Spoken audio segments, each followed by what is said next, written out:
మీ business ఏదైనా మీ ఊర్లో promotion చేయాలంటే అది సుమన్ టీవీతోనే సాధ్యం. ఇప్పుడే సంప్రదించండి. జగనన్న కాలనీకి సంబంధించి భూసేకరణలో పలు అవకతవకలు జరిగాయని ఆరోపిస్తూ ఆదోని ఎమ్మెల్యే డాక్టర్ పార్థసారథి వాల్మీకి ఏకంగా కర్నూలు జిల్లా కలెక్టర్ రంజిత్ బాషాకి వినతిపత్రం సమర్పించారు. ఈ నేపథ్యంలో ప్రస్తుతం మనతో ఆదోని ఎమ్మెల్యే ఉన్నారు. తనతో మాట్లాడి మరిన్ని వివరాలు తెలుసుకునే ప్రయత్నం చేస్తారు. నమస్తే అండి.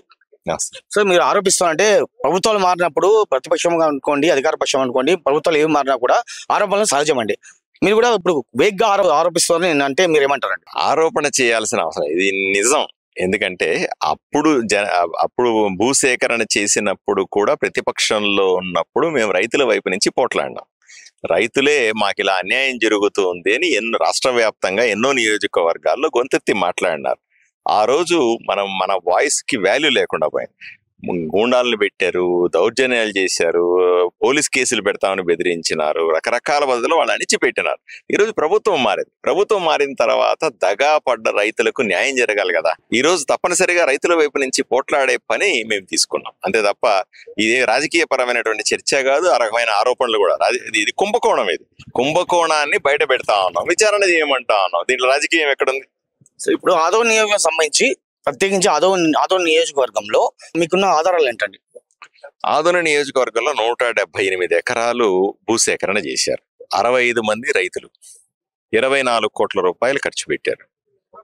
ముందుగానే వీళ్ళు అంటే భూసేకరణ డబ్బులు పడక ముందే, లేదా భూసేకరణ సంబంధించిన నోటీసు పలానా సర్వే నెంబర్లో ఇస్తున్నాము అని బయట పడక ముందే పలానా చోట జగనన్న కాలనీ వస్తుందని తెలుసుకుని అక్కడ ఉన్న రైతుల దగ్గర నుంచి అంతా కూడా అగ్రిమెంట్లు చేయించుకున్నారు. వీళ్ళు ఎకరాకు 5 లక్షల రూపాయలు చెప్పిన అగ్రిమెంట్లు చేసుకున్నారు. తీరా ప్రభుత్వం భూసేకరణ కోసం వేసిన డబ్బులు 13,50,000 రూపాయల నుంచి 23 లక్షల రూపాయల వరకు వేసింది. రైతులు కొంతమంది అడిగినారు కూడా, నిలదీశారు. ఎందుకు ఇలా మాకు ప్రభుత్వం ఇచ్చిన డబ్బులు మాకు కదా రావాలా, మీరు ఎలా తీసుకుంటారు? వాళ్ళు బెదిరించినారు, గూండాగిరి చేశారు, పోలీస్ కేసులు పెడతా ఉన్నారు. ఈ రకంగా ఇప్పటిదాకా అణిచిపెట్టారు. నేను ఎమ్మెల్యే అయిన తర్వాత చాలా మంది రైతులు వచ్చి కంప్లైంట్ ఇస్తాం, మా డబ్బులు మాకు ఇప్పించండి. నేను చెప్పాను, కలెక్టర్ దగ్గరికి పోండి, పోలీసుల దగ్గరికి పోండి, మీడియా దగ్గర భయపడుతున్నారు వాళ్ళు. సో ఆ భయాన్ని పోగొట్టాలి. భయాన్ని ఎలా పోగొట్టాలి? ప్రభుత్వం ప్రజల్ని లేదా రైతులకు ధైర్యాన్ని ఇస్తే తప్పనిసరిగా రైతులందరూ వచ్చి కంప్లైంట్ ఇస్తారు. నా దగ్గర కొన్ని కంప్లైంట్లు ఉన్నాయి ఆల్రెడీ. సో వాటిని కూడా నేను విచారణలో వాళ్ళ చేతికి ఇస్తాను. తప్పనిసరిగా రైతులకు న్యాయం చేయాల్సిందని కోరుతాను. మీ ప్రధాన డిమాండ్ ఏంటంటే కలెక్టర్ గారిని మీరేం కోరారండి?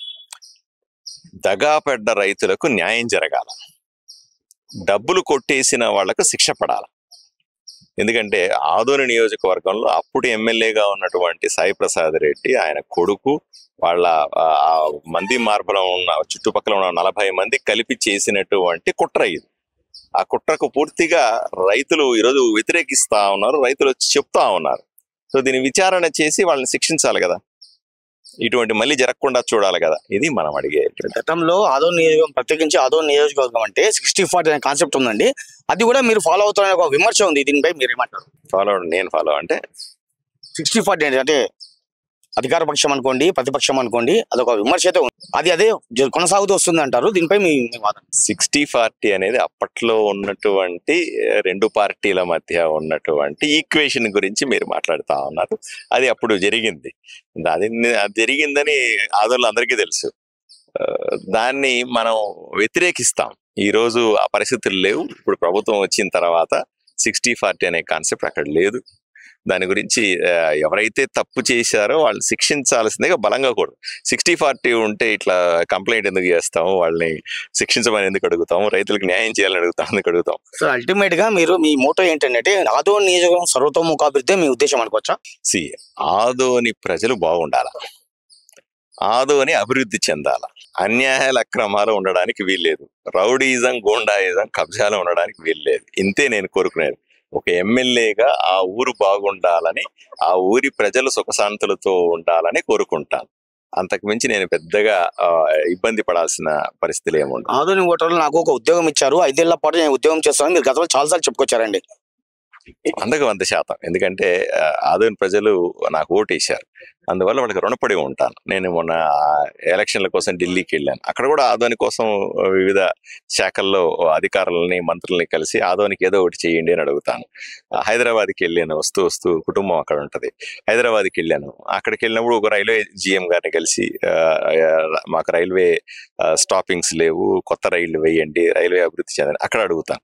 సో ఎక్కడికి పోయినా నాకున్నది ఒకే పని, ఆదోని అభివృద్ధి, ఆదోనికి నిధులు తీసుకురావడం, ఆదోని ప్రజలకు ఏదో ఒకటి మంచి చేయడం, ఆదోని ప్రజలు రుణం తీర్చుకోవడం, ఇంతకు మించి ఏమీ లేదు. Thank you sir. జగనన్న కాలనీకి సంబంధించి జరిగిన భూ సేకరణలో పలు అవకతవకలు జరిగినట్టు ఆదోని ఎమ్మెల్యే డాక్టర్ పార్థసారథి వాల్మీకి ఆరోపిస్తారు. ఈ నేపథ్యంలో ఆయన ఏకంగా కర్నూలు జిల్లా కలెక్టర్ రంజిత్ భాషకు ఫిర్యాదు చేశారు. ఈ విషయంలో నిజానిజాలు నిగ్గు తెలియ వరకు తాను విశ్రమించబోనని, రాష్ట్ర ప్రజలకు న్యాయం జరిగే వరకు పోరాడతానని ఆయన స్పష్టం చేస్తారు. ఇది ఇక్కడ తాజా పరిస్థితి. కెమెరా పర్సన్ వికాస్ తో నందకిషోర్, సుమన్ టీవీ, కర్నూలు జిల్లా.